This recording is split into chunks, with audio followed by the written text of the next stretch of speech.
माघी पूर्णिमा। माघ माह की पूर्णिमा जो है बेहद खास मानी जाती है। इस साल माघ पूर्णिमा 24 फरवरी 2024 को है। वैसे तो हर पूर्णिमा का बहुत ही विशेष महत्व होता है पूजा पाठ के दृष्टिकोण से देखें तो, लेकिन माघ मास की पूर्णिमा का विशेष महत्व है। इस दिन भगवान विष्णु और देवी लक्ष्मी की पूजा की जाती है और साथ ही साथ पवित्र नदी जैसे गंगा नदी में स्नान करने का बहुत महत्व है। आइए अब जानते हैं कि माघ पूर्णिमा के लिए शुभ मुहूर्त क्या है। माघ पूर्णिमा का शुभ मुहूर्त है 23 फरवरी 2024 को दोपहर 3:36 से शुरू होकर अगले दिन 24 फरवरी को शाम 6:03 तक रहेगी। तो उदय तिथि को देखते हुए माघ पूर्णिमा 24 फरवरी को मनाई जा रही है।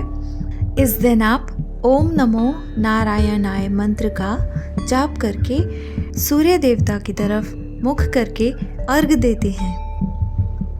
ऐसा माना जाता है कि इस दिन अगर आप पवित्र नदी में जैसे गंगा नदी में स्नान करते हैं तो आपके पितृदोष से भी आपको मुक्ति मिलती है। माघ पूर्णिमा के दिन व्रत का भी बहुत महत्व है, तो बहुत सारे लोग व्रत भी रखते हैं और सत्यनारायण भगवान की पूजा भी कराते हैं।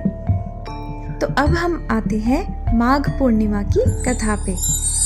माघ पूर्णिमा से जुड़ी पौराणिक कथा के अनुसार कांतिका नगर में एक गरीब ब्राह्मण दंपति रहते थे जो भिक्षा मांगकर अपना जीवन यापन करते थे। ब्राह्मण का नाम धनेश्वर था और उसकी कोई संतान नहीं थी। एक दिन भिक्षा मांगने के दौरान लोग ब्राह्मण की पत्नी को बांझ कहकर ताने मारने लगे और भिक्षा भी नहीं दी। इस तरह से ब्राह्मण दंपति बहुत ही दुखी हो गए। इसके बाद किसी ने उन्हें 16 दिनों तक माँ काली की पूजा करने को कहा। दंपति ने 16 दिनों तक माँ काली की पूजा की। पूजन से प्रसन्न होकर माँ काली ने दंपति को दर्शन दिए और साथ ही ब्राह्मण की पत्नी को गर्भवती होने का भी वरदान दिया। माँ काली ने ब्राह्मण को हर पूर्णिमा पर दीप जलाने को कहा और अगले पूर्णिमा में दीपक की संख्या को बढ़ाने को कहा। इस तरह से दंपति ने हर पूर्णिमा के दिन व्रत रखा और दीप जलाने लगे।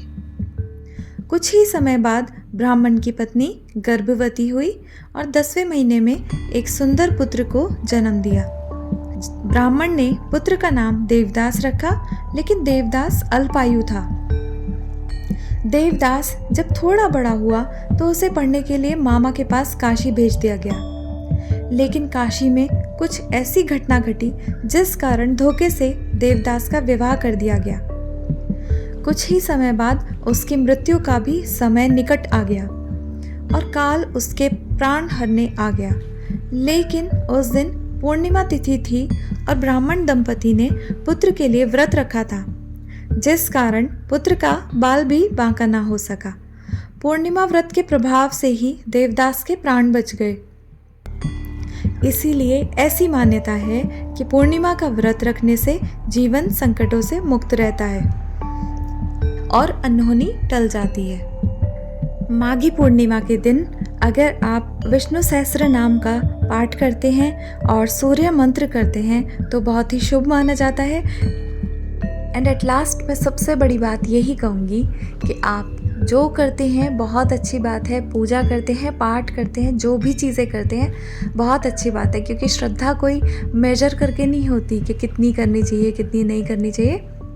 जितनी होती है बहुत अच्छी बात है। पर जो लोग इनमें से कोई भी चीज़ नहीं कर पा रहे किसी भी कारण, अगर आप अपने मन को एकदम पवित्र रख के कोई भी बुरे विचार किसी के लिए भी ना रख के सिर्फ अपनी ही जगह पे बैठे बैठे अपने ही मन के अंदर भगवान विष्णु और लक्ष्मी जी का नाम स्मरण कर लेते हैं, नाम जाप कर लेते हैं, तो उसका भी जो है पुण्य आपको ज़रूर मिलेगा।